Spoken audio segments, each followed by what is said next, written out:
Votre enfant ou adolescent est-il dépressif? Ne pas confondre tristesse passagère et dépression. La réalité des dépressions chez les enfants et les adolescents ne semble plus discutée. Mais comment reconnaître une dépression chez les enfants et les adolescents?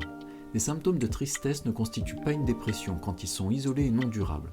Pour reconnaître une dépression, il faut tenir compte de la répétition et de la durée de la souffrance psychique, de la présence d'au moins 3 symptômes dépressifs tous les jours, toute la journée sur une durée d'au moins 2 semaines. Tenir compte aussi des problèmes psychosociaux associés.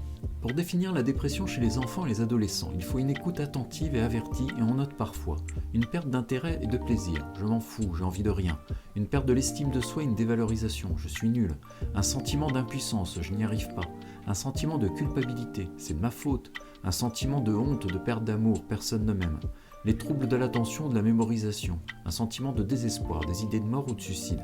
On peut aussi évaluer les symptômes et les compter afin de procéder si nécessaire à une classification.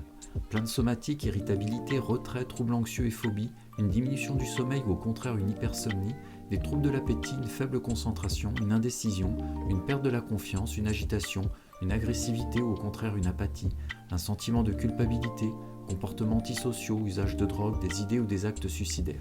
On considère alors la dépression sévère à partir de 7 symptômes. La dépression sévère survient dans 95% des cas dans un contexte de vécu psychosocial difficile.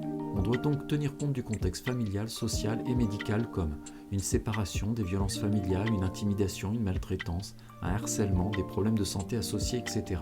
Il importe d'être attentif aussi à ce qu'ils expriment avec leur corps, qui a autant de valeur que leurs propos.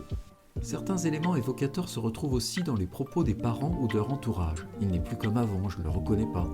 On retrouve parfois le désarroi ou l'impuissance que des parents ressentent en percevant le mal-être de leurs enfants, s'exprime parfois dans les propos tels que « il n'est jamais content, il est méchant, on ne peut jamais lui faire plaisir ». Il faut une équipe médicale pluridisciplinaire soudée pour poser le diagnostic de dépression chez l'enfant. Une observation et une écoute attentive et avertie des enfants et de leur entourage contribuent à repérer ces enfants en réelle souffrance. En pratique, poser le diagnostic de dépression n'est pas le plus important. Il faut d'abord aider l'enfant ou l'adolescent à passer un cap difficile et contribuer à son développement. Vous avez aimé? Likez et abonnez-vous à Dr No.